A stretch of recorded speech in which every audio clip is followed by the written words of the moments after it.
asking you out, people staring at you in the streets and everywhere you go and all that, and people asking you, to go out on a date with them. Yes, there's a lot of pressure, and it can get really confusing because you would think that these men are coming because they are real, they are ready to really settle down because they want you in their lives and all. But it's not true. They just want to, they have ulterior motives, and so for us girls, it's really, a very difficult decision to make something. And so it's difficult to tell whether a man is actually ready to settle down or he's just... And to even start with, who is a man? Does the tie he wear make him a man? Or are there qualities to look out for? How exactly can you say that, yes, this is a man? A man, first of all. This is a man. So I don't blame you young girls, because sometimes I meet men who are 40 years, 35 years, and it's still difficult for them to actually say this is what they want to do with their lives. And wouldn't you like to marry a man who knows where he is going and who actually can take decisions and all that? Exactly, and then having you at home has made it more. Sometimes I feel that the things I want in a man are really so much and unrealistic rather. And so I have to think, I have to pray, and then talk to a lot of people. I want to know, how do I know that, okay, this is the one, and I'm making the right decision? It's a very, very good question. Something really interesting, and something that I believe every young girl should want to know. How do I know that this is the man? Because it's a decision you don't really want to take so many times. And you read stories where a man comes to a young woman and says, "Oh, I love you," and they get married.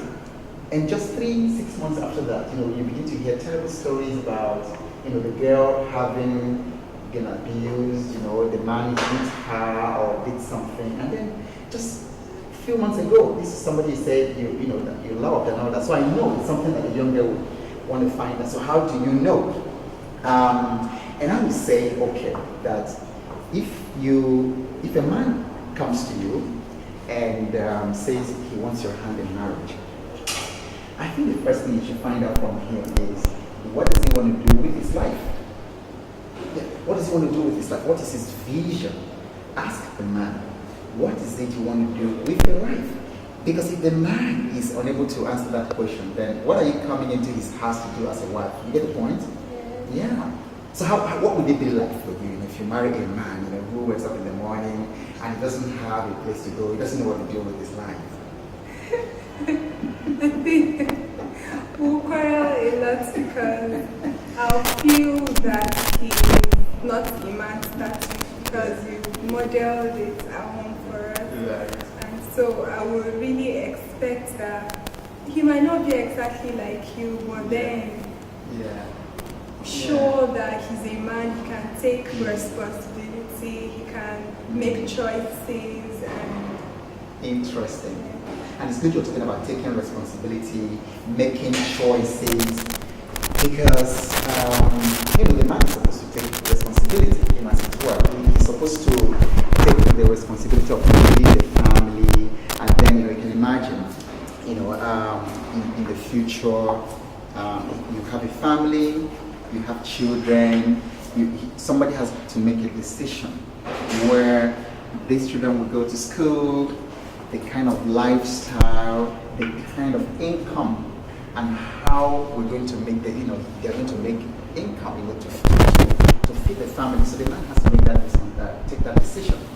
And so it's really, when I tell young people that when a man proposes, the first thing is to make sure that man is not lazy. It's terrible to marry a man who is lazy, a man who doesn't understand work, doesn't have correct work vibes.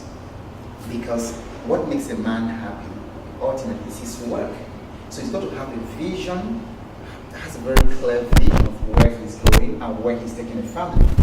The man should not be lazy, because I think one of the most horrible things for a young girl is to marry a lazy man. I know a woman who married a lazy man, and it's like living in hell for her, because she told me that they were passing through very difficult times. There was no money in the house, there was no food. And the man would wake up in the morning and just turn over and start sleeping again. At 7, 8 a.m., 9 a.m., 10 a.m., the man is still, and they had a little baby at the time. So it's very scary to marry a man who doesn't understand work.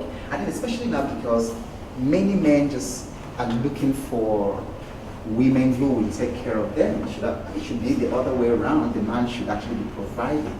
But many men are looking for hardworking women, so they just sit at home, and the woman will be working like a donkey, and then feeding them. It's a terrible, terrible thing. Then, people say love, love, love, and love is important. Love is important in marriage, but somebody once wrote a book and said marriage takes more than love. It's a very fine book. I'd like you to look for and read. It's Jack and Carol May Hall. That's the name. The title of the book is Marriage Takes More Than Love. And I find it very insightful, because for mommy and myself, we read it before we got married. And then the key point there is that marriage is more of commitment to love the person, because what young people call love is more of like emotions that are fleeting. After a couple of months, the whole thing goes, and then the reality dawns on them. So you must go beyond just that feeling of love to you are committed to this relationship. Like mommy and I used to joke, we say that when we got married, that it was like a padlock. They just locked the padlock and then threw the key into the ocean, so that they were committed to each other. So even when we find that we're not getting along on a particular issue, we remember the key is lost, and we're committed to make it work and to help each other. So it takes more than love. Then, how can you tell a man who will not abuse you domestically, who will not be violent, who will not treat you like a piece of rag? There are signs to watch out for when you are courting.